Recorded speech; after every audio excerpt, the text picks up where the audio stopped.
Good morning friends. నేను loco పైలట్గా work చేస్తున్నాను. అందరూ చెప్తారు కదా, ఒక బుక్నే పదే పదే చదవండి అని. నేను అదే నమ్ముతాను. ఒక స్టాండర్డ్ బుక్ తీసుకుని పదే పదే చదవండి. ఒక సబ్జెక్ట్కి ఒక థియరీ మెటీరియల్, ఒక రన్నింగ్ నోట్స్ తప్ప ఇంకేం ఉండకూడదు. మీరు ఎంత తక్కువ బుక్స్ ఉంటే అంత ఎక్కువ రివిజన్ అవుతుంది. ఎంత ఎక్కువ రివిజన్ మీరు చేయగలిగితే అంత కాన్ఫిడెంట్గా ఎగ్జామ్లో మీరు క్వశ్చన్స్ అన్నీ అటెంప్ట్ చేయగలుగుతారు. నేను ఢిల్లీలో ఒక స్టాండర్డ్ ఇన్స్టిట్యూట్లో కోచింగ్తోనే ఏఎల్పి, జేఈ, ఎస్ఐ ప్రిలిమ్స్ ఇవన్నీ క్రాక్ చేయగలిగాను. నేను ఏపీఎస్ఐ ఎగ్జామ్కి ప్రిపరేషన్ స్టార్ట్ చేశాను. ప్రిలిమ్స్ మార్క్స్ బాగా వచ్చాయి. రన్నింగ్స్, ఈవెంట్స్ అన్నీ కూడా కంప్లీట్ చేశాను. మా మామయ్యకి హెల్త్ బాగోకపోవడం వల్ల ఆ టైంలో నేను మెయిన్స్ ఎగ్జామ్స్కి అటెండ్ అవ్వలేకపోయాను. కానీ ఇమీడియట్గా నాకు ఏఎల్పి నోటిఫికేషన్ పడింది. ఇంకా టైం అసలు మిస్ చేయకూడదు అని చెప్పి నేను ఫోకస్ చేశాను. సిచ్యువేషన్స్ అన్నీ పక్కన పెట్టాను.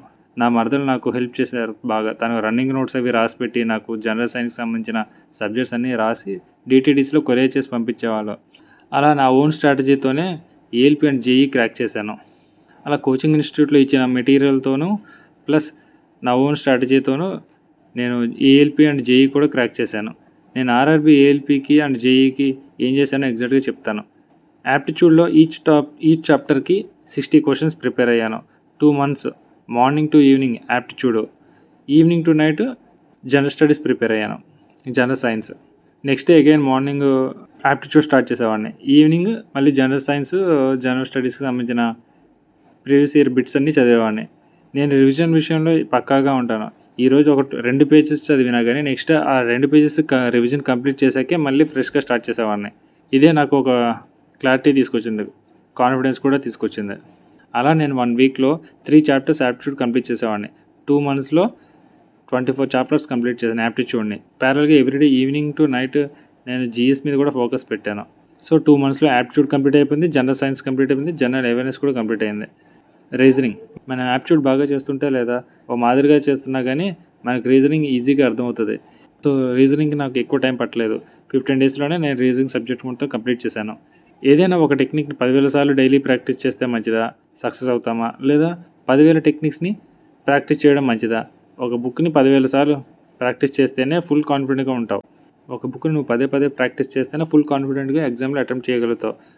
నీకు ఒకవేళ ఏమైనా క్వశ్చన్స్ తెలియకపోయినా ఆన్సర్స్ను ఎలిమినేషన్ ద్వారా కూడా అటెంప్ట్ చేయగలుగుతావు అనమాట. నీకు ఏదైనా క్వశ్చన్కి ఆన్సర్ తెలియకపోయినా కూడా ఎలిమినేషన్ ద్వారా నువ్వు కరెక్ట్గా ఆన్సర్స్ పెట్టగలుగుతావు.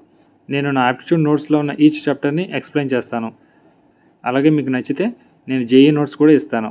జస్ట్ నా యాప్టిట్యూడ్లో నేను రాసుకున్న స్టాండర్డ్ మోడల్ క్వశ్చన్స్ మాత్రమే ప్రాక్టీస్ చేస్తాను, అంతే. రిపీటెడ్గా అవే ప్రాక్టీస్ చేయడంతోనే నేను ఈ ఎగ్జామ్లో క్వశ్చన్స్ని స్పీడ్గా సాల్వ్ చేయగలుగుతున్నాను. మీకు కావాలంటే నేను ఎగ్జాక్ట్గా ఆ క్వశ్చన్స్ మాత్రం మీకు క్లాసెస్ చెప్తాను. ప్రజెంట్ ఆర్ఆర్బి జేఈకి నేను మీకు యాప్టిట్యూడ్ క్లాసెస్ నోట్స్ మరియు టెక్నికల్ ఎలక్ట్రానిక్స్కి సంబంధించినవి చెప్దాం అనుకుంటున్నాను. అలా చాప్టర్కి 60 క్వశ్చన్స్ మంచి స్టాండర్డ్ క్వశ్చన్స్ ఇస్తాను యాప్టిట్యూడ్ మీద. రైల్వేలో సెంట్రల్ గవర్నమెంట్ జాబ్స్కి ప్రీవియస్ బిట్స్ చేయడం చాలా మంచిది. అక్కడ మీకు మంచి మార్క్స్ గెయిన్ చేస్తారు. కట్ ఆఫ్ నుండి మెరిట్లోకి వెళ్ళే అవకాశం ఈ విధంగానే వస్తుంది. ఎందుకంటే ఎక్కువగా క్వశ్చన్స్ రిపీట్ అవుతాయి లేదా అదే మోడల్స్లో వస్తాయి. మనం చూస్తుంటాం గ్రూప్స్ పేపర్స్ ఒక్కోసారి ఒకలా ఉంటాయి. ఇక్కడ అలా ఉండదు. సెంట్రల్ గవర్నమెంట్ జాబ్స్లో రైల్వేస్కి సంబంధించి మ్యాక్సిమం బేసిక్స్, స్టాండర్డ్వి, ఇంపార్టెంట్ క్వశ్చన్సే ఇస్తాడు. భయపడకండి, నేను జస్ట్ మీలాగే యావరేజ్ స్టూడెంట్. బీటెక్లో నాది 60%. బట్ ఇక్కడ గవర్నమెంట్ జాబ్ తెచ్చుకోవడానికి కారణం ఏంటంటే ఒక పర్ఫెక్ట్ ప్లాన్ వేసుకున్నాను, దాన్ని నమ్మాను, అదే ఆచరించాను. జస్ట్ 3 months మీరు వేసుకున్న ప్లాన్ ఫాలో అయిపోండి. అలాగే మీరు కూడా మీకోసం కలలు అమ్మా నాన్నల కోసం పంతంగా చదవండి. ఒక పర్ఫెక్ట్ ప్లాన్ వేసుకోండి. ఆ ప్లాన్ ఖచ్చితంగా నమ్మండి, అది ప్రాక్టీస్ చేయండి, అది ఆచరించండి. ఒక ఎగ్జామ్ మిస్ అయినా కానీ తప్పకుండా నెక్స్ట్ నోటిఫికేషన్లో పక్కాగా మీరు సక్సెస్ అవుతారు. మీరు నా యాప్టిట్యూడ్ క్లాసెస్ ఫాలో అయితే మీరు ఖచ్చితంగా 100% అటెంప్ట్ చేస్తారని గ్యారంటీ నేను ఇస్తున్నాను. మీకు ఎగ్జామ్ సెంటర్లో ఇచ్చే ఎడిషనల్ పేపర్ మీద, రఫ్ పేపర్ మీద ఎంత తక్కువగా మీరు పెన్ను పెడితే అంత ఫాస్ట్గా మీరు ఎగ్జామ్లో క్వశ్చన్స్ అంత స్పీడ్గా అటెంప్ట్ చేయగలుగుతారు. మీరు పేపర్ మొత్తాన్ని, ఎడిషనల్ మొత్తం రఫ్ పేపర్ నింపుకుంటా పోతే మీకు టైం కన్జ్యూమ్ అయిపోతుంది. అంత బాగా స్మార్ట్గా చేయగలగాలి. మీరు క్వశ్చన్ చదువుతున్నప్పుడే మీకు అది మైండ్లోకి వెళ్ళిపోతూ ఉండాలి, స్టెప్స్ ఏంటన్నవి.